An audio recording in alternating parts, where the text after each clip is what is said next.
तो चलिए governor generals को स्टार्ट करने से पहले हम लोग डिफरेंट नोमेनक्लेचर्स को देख लेते हैं, क्योंकि गवर्नर जनरल्स का ये जो पोस्ट है इसके डिफरेंट टाइम पीरियड में डिफरेंट नाम रहे हैं, क्योंकि उनका रोल भी डिफरेंट रहता था।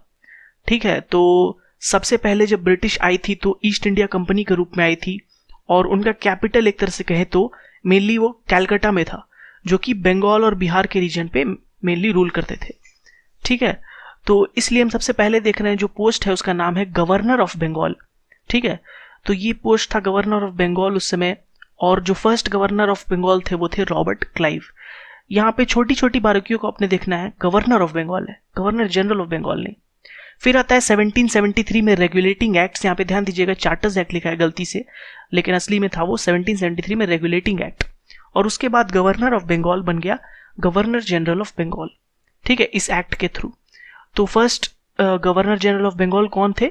Warren Hastings. ठीक है, तो फर्स्ट गवर्नर ऑफ बंगाल थे रॉबर्ट क्लाइव, और फर्स्ट जो गवर्नर जनरल ऑफ बंगाल थे वो थे वॉरेन हेस्टिंग्स। ठीक है, फिर 1833 में आया चार्टर्स एक्ट, जिससे गवर्नर जनरल ऑफ बंगाल का पोस्ट को कन्वर्ट करके बना दिया है गवर्नर जनरल ऑफ इंडिया, और विलियम बेंटिंग बने first governor general of India. ठीक है, फिर 1857 में रिवोल्ट हुआ जो हमने देखा। उसके बाद ब्रिटिश क्राउन ने कब्जा कर लिया, एक तरह से कब्जा नहीं कहेंगे, ब्रिटिश क्राउन ने ओवरथ्रो कर दिया ईस्ट इंडिया कंपनी को, और फिर एक नया पोस्ट लाया जिसे कहते हैं वाइसरॉय ऑफ इंडिया। ठीक है, और फर्स्ट वाइसरॉय बने थे लॉर्ड कैनिंग। ठीक है, तो ये हैं डिफरेंट जो पोस्ट्स हैं, जो कि एक तरह से कहें गवर्नर के पोस्ट हैं, उनके जो डिफरेंट नोमेनक्लेचर हुए डिफरेंट टाइम पीरियड में। ठीक है, तो चलिए अब सबसे पहले इंपॉर्टेंट जो है उनके बारे में पढ़ते हैं। तो सबसे पहले आएंगे important Warren Hastings. Robert Clive के बारे में हमें ज़्यादा नहीं जानना है, बस ये आप जानिए कि उन्होंने डुअल फॉर्म ऑफ गवर्नमेंट लाया था। ठीक है, डुअल फॉर्म ऑफ गवर्नमेंट लाया था। और जब वॉरेन हेस्टिंग्स बने गवर्नर जनरल ऑफ बंगाल, तो उन्होंने सबसे पहले क्या किया? डुअल फॉर्म ऑफ गवर्नमेंट को हटाया। ठीक है, तो he brought the dual form of government to an end. तो डुअल फॉर्म ऑफ गवर्नमेंट क्या होता था? डुअल फॉर्म ऑफ गवर्नमेंट कुछ नहीं होता था कि जो एडमिनिस्ट्रेटिव पावर रहता था वो लोकल रूलर के पास रहता था, लेकिन रेवेन्यू यानी टैक्स कलेक्शन का पावर ब्रिटिश के पास चला जाता था। ठीक है, तो वॉरेन हेस्टिंग्स ने इसे खत्म किया।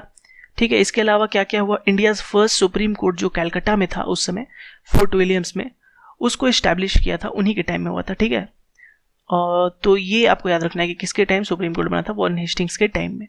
ठीक है, इसके अलावा हमने पिछले बार भी पढ़ा था कॉन्क्वेस्ट के समय में कि सेकेंड एंग्लो मैसूर वॉर के समय जो ट्रीटी ऑफ मैंगलोर हुआ वो वॉरेन हेस्टिंग के समय हुआ। ठीक है, यानी second Anglo Mysore war Warren Hasting के समय हुआ। ठीक है, नेक्स्ट इंपॉर्टेंट में आते हैं, वो है लॉर्ड कॉर्नवालिस। ये बिल्कुल ही नेक्स्ट नहीं है, लेकिन हम सिर्फ नेक्स्ट इंपॉर्टेंट क्रोनोलॉजिकल ऑर्डर में इंपॉर्टेंट को ही पढ़ेंगे, सिर्फ सबको नहीं पढ़ेंगे। ठीक है, तो नेक्स्ट आएंगे जो इंपॉर्टेंट वो है लॉर्ड कॉर्नवालिस, जिनका टाइम पीरियड देख सकते हैं 1786 से 1793 के बीच में ये गवर्नर जनरल ऑफ बंगाल थे। ठीक है, तो ये क्वेश्चन आप स्टार मार लीजिए कि किसने परमानेंट सेटलमेंट को लाया था। ठीक है, ये एक तरह का रेवेन्यू सिस्टम था, रेवेन्यू कलेक्शन सिस्टम, तो वो लाया था लॉर्ड कॉर्नवालिस से। ठीक है, इसके अलावा एक और क्वेश्चन इंपॉर्टेंट है कि father of civil services in India किसे कहा जाता है? ठीक है, father of civil services in India कहा जाता है लॉर्ड कॉर्नवालिस को। ठीक है, लेकिन ये क्वेश्चन सबसे ज़्यादा इंपॉर्टेंट है कि परमानेंट सेटलमेंट किसने लाया था। ठीक है, ये काफ़ी बार, मतलब 5 से 6 बार, 7 बार, 8 बार रिपीट हो चुका है। ठीक है, इन डिफरेंट एग्जाम्स। ठीक है, फिर नेक्स्ट आते हैं जो लास्ट इंपॉर्टेंट हम कह सकते हैं गवर्नर जनरल ऑफ बंगाल, वो है लॉर्ड वेलेस्ली। ठीक है, तो लॉर्ड वेलेस्ली की अगर बात करें तो ही introduce the system of subsidiary alliance. तो सब्सिडियरी अलायंस कितना इंपॉर्टेंट था ब्रिटिश के, एक तरह से कह सकते हैं रिवोल्ट ऑफ 1857 जीतने से लेकर जो जितने भी एक तरह से अपने एक्सपेंशन के पॉलिसी को देख के हैं, तो सबसे इंपॉर्टेंट था उसमें से सब्सिडियरी अलायंस, तो वो लाया था लॉर्ड वेलेस्ली ने। ठीक है, इसके अलावा अगर हम कुछ इंपॉर्टेंट पॉइंट्स और देखें तो he called himself as Bengal tiger, अपने आपको बंगाल टाइगर वो बोलते थे। इसके अलावा फोर्ट विलियम्स कॉलेज भी उन्होंने बनवाया। ठीक है, तो ये दोनों तो इंपॉर्टेंट फैक्ट्स उतने नहीं हैं, लेकिन सब्सिडियरी अलायंस किसने लाया ये आप जरूर याद रखिए, लॉर्ड वेलेस्ली। और ये तीनों क्या थे? Governor general of Bengal. ठीक है, तो इस गवर्नर ऑफ बंगाल के बारे में आप सिर्फ रॉबर्ट क्लाइव के बारे में जानिए, और गवर्नर जनरल ऑफ बंगाल में इन तीनों के नाम आप जानिए। ठीक है, अब अगर हम बात करें कि गवर्नर जनरल ऑफ इंडिया, तो उसमें दो बहुत ही इंपॉर्टेंट है, एक तो लॉर्ड डलहौजी और दूसरे लॉर्ड विलियम बेंटिंग। ठीक है, तो जब हम बात करते हैं लॉर्ड विलियम बेंटिंक की, तो वो पहले आए थे, इसलिए हम क्रोनोलॉजिकल ऑर्डर में पढ़ते हैं, ठीक है। पहले लॉर्ड विलियम बेंटिंक के बारे में पढ़ते हैं और फिर बाद में पढ़ेंगे लॉर्ड डलहौजी के बारे में, ठीक है। तो लॉर्ड विलियम बेंटिंक जो थे वो सबसे पहले तो गवर्नर जनरल ऑफ इंडिया थे। ये तो हमने देख ही लिया, 1833 के एक्ट से बने थे, यानी 1833 में वो गवर्नर जनरल ऑफ इंडिया बने थे, ठीक है। अब इन्होंने इंपॉर्टेंट क्या क्या किया वो देख लेते हैं, जिससे क्वेश्चंस आते हैं, ठीक है। तो सबसे पहले तो क्वेश्चन यही आएगा कि सबसे पहले गवर्नर जनरल ऑफ इंडिया कौन थे, तो लॉर्ड विलियम बेंटिंक, ठीक है। इसके अलावा अगर हम डलहौजी और ये दोनों की अगर हम पीरियड की देख लें तो 1828 से 1835 और वो 1848 से 1856 लॉर्ड डलहौजी, ठीक है। अब आते हैं लॉर्ड विलियम बेंटिंक के इंपॉर्टेंट पे, तो राजा राम मोहन रॉय के साथ मिलकर इन्होंने सती एबॉलिश किया, ठीक है। तो राजा राम मोहन रॉय के बारे में हमने पिछले बार पढ़ा था कि उन्होंने बहुत ही सोशल रिफॉर्मर थे और उन्होंने सती और कास्ट सिस्टम को एबॉलिश के लिए काफ़ी मेहनत की। और उस समय Lord William Bentinck governor general of India थे, तो उन्होंने एबॉलिश किया सती, ठीक है। इसके अलावा उन्होंने इंग्लिश एजुकेशन को भी बढ़ावा दिया और मोड ऑफ जो एजुकेशन था, हायर एजुकेशन, उसे इंग्लिश मीडियम में लाया। तो ये दोनों क्वेश्चन जो है ना बहुत ही इंपॉर्टेंट है, ठीक है। मोड ऑफ जो इंग्लिश मीडियम एजुकेशन लाना हुआ और सती को एबॉलिश करना हुआ, ये दोनों लॉर्ड विलियम बेंटिंक ने किए हैं, ठीक है। ये आपको बिल्कुल ही याद रखना है क्वेश्चन पॉइंट के पर्सपेक्टिव से, ठीक है। अब आते हैं लॉर्ड डलहौजी के रूप में के पास, तो ये भी बहुत ही इंपॉर्टेंट थे, इनसे काफ़ी क्वेश्चन आते हैं। सबसे पहला तो फर्स्ट रेलवेज जो बॉम्बे टू थाने चला था वो इन्हीं के पीरियड में चला था, 1853 में। 1853 बहुत ही इंपॉर्टेंट टाइम है, आपको याद रखना है। क्यों? इसमें पहली बार तो फर्स्ट रेलवे चला, इसके अलावा फर्स्ट जो टेलीग्राफ था वो भी 1853 में ही स्टार्ट हुआ, ठीक है।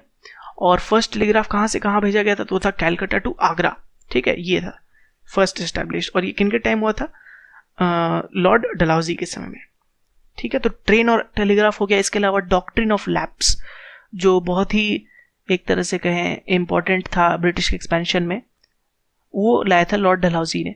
तो हमने देखा कि सब्सिडियरी अलायंस लाया था लॉर्ड वेलेस्ली ने और डॉक्ट्रिन ऑफ लैप्स लाया था लॉर्ड डलहौजी ने।